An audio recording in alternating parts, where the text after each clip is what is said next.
Good morning, guys. Happy Sunday, Sunday, Sunday. We've got the final day of this week 4 of our Road Warriors programming. And just as a heads up, things might change, it looks like things are going to change a little bit coming up in our future cycle with Road Warriors moving forward. But we'll get to that during the next week's post. For today, we're going to start with our joint prep that we've been seeing. So we're going to do 10 racks forward and back. So I'll turn from the side. Again, as I've been saying, you can do this little joint prep movement at home before you head out, maybe even with bare feet.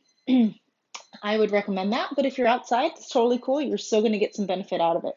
So from here, feet about hip width apart, you're just going to shift forward onto your tip toes. Really try to get as high as you can here. And then you're going to, with control, kind of sink and rock back. Yes, you might lose your balance. That's okay. You'll then come forward and back. So you're going to do 10 of those total, kind of little air calf raises there, but then also sinking back to your heels, lifting up your toes. 10 of those. Then we're going 10 of our quadruped rocks to a little shin stretch. So from a quadruped position, so hands right underneath the shoulders, knees right underneath the hips, toes are going to be tucked under. So first you're just going to sink back, kind of sit back onto your heels, maybe even come up here, get a little stretch through the toes, through the feet. Then you're going to come forward, flip your toes under, curl your toes under, and then come to the tops of your feet and sink back here, holding for a count, and then shift forward. That was 1 rep. You'll go into your second rep. Now, if you are barefoot, then I encourage you, or maybe even challenge you to try to get your pinky toe grounded as well as you sink back into it. That'll involve kind of spreading out your toes a little bit more. In that position, you'll rock forward again, flip your feet under. If this is uncomfortable for your knees, you might bring your knees a little bit closer together. You might adjust, and if it's just not working for your knees too, that's fine. You don't have to sink back. You can kind of just stay here and find what's comfortable for you. So we're doing 10 of those. And then finally, we're doing 4 each direction of our quadruped hip cars. So from our tabletop position, or little quadruped position, I'm going to get my abs engaged, so brace my belly, bring my knee up towards my chest, keeping my back as neutral as possible, kind of fire hydranting my leg out to the side, rotating around as I come to the back. My knee starts to come down, my foot starts to come up, and then I control it back in. So that was 1 repetition. I'll do 4 in that direction, and then I'll switch and reverse the movement pattern. So my knee will come up. I'll then rotate out to the side, sweep it around, up towards my elbow, up into my chest, and then back to center. So those, as we've been seeing, are controlled movements, so not just really quick hip circles. If you feel like you need some hip quick circles, bless you, Chris just sneezed on. Not that you guys knew that. Sorry.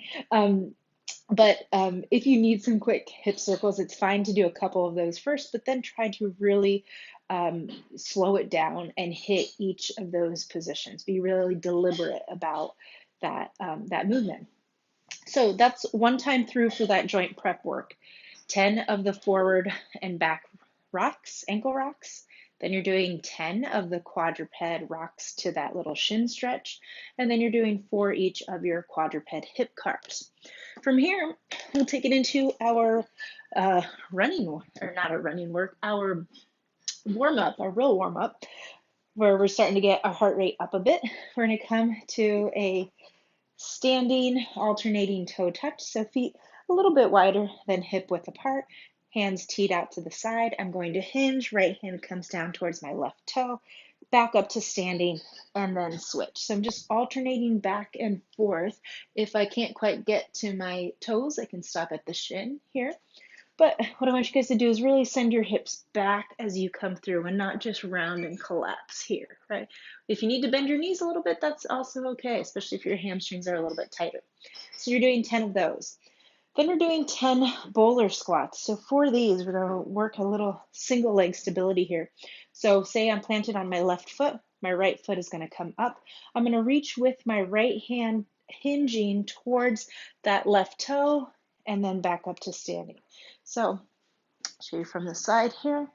I hinge, reach hand towards the toe, come up to stand.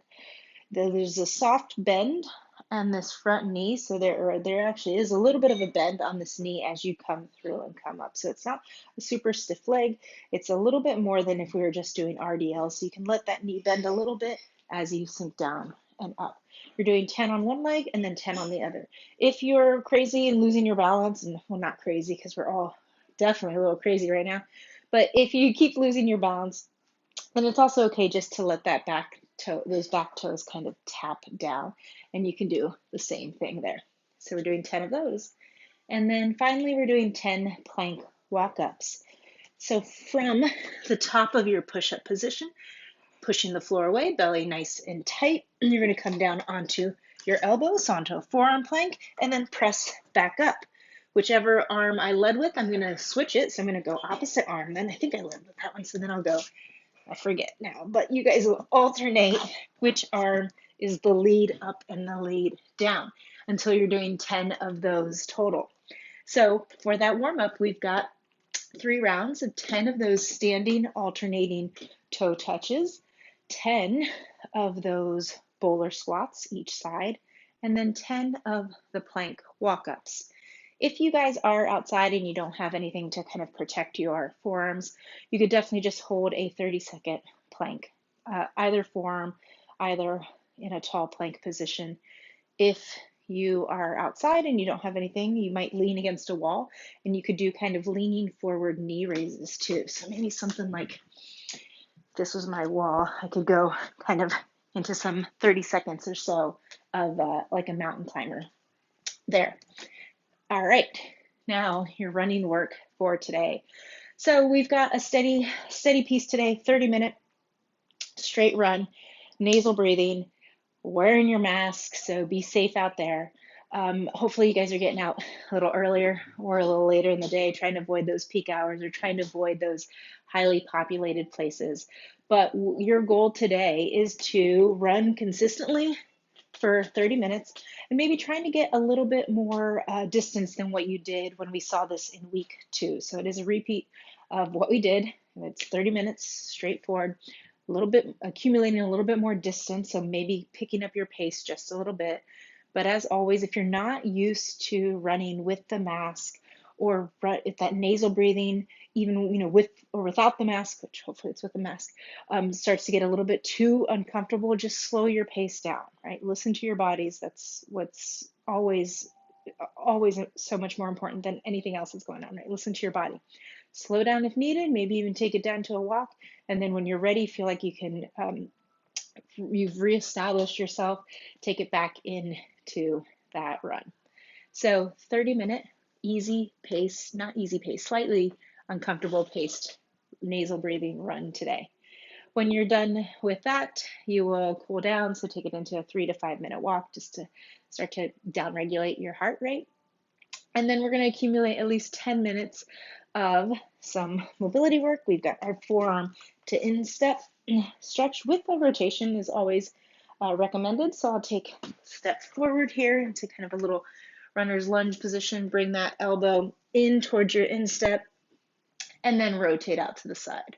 So if you're feeling good, or one thing actually that's great to think about here in this stretch is trying to pull your hip crease back. So try to get everything neutral. So if my left leg is forward, I'm going to try to pull my left hip crease back to get hips square. You can reach up, you can come back down to the instep, you can let that knee drop down too and do the same thing with the knee down if you're a little bit beat up. So we're going to spend some time on those on each leg, so make sure you guys alternate.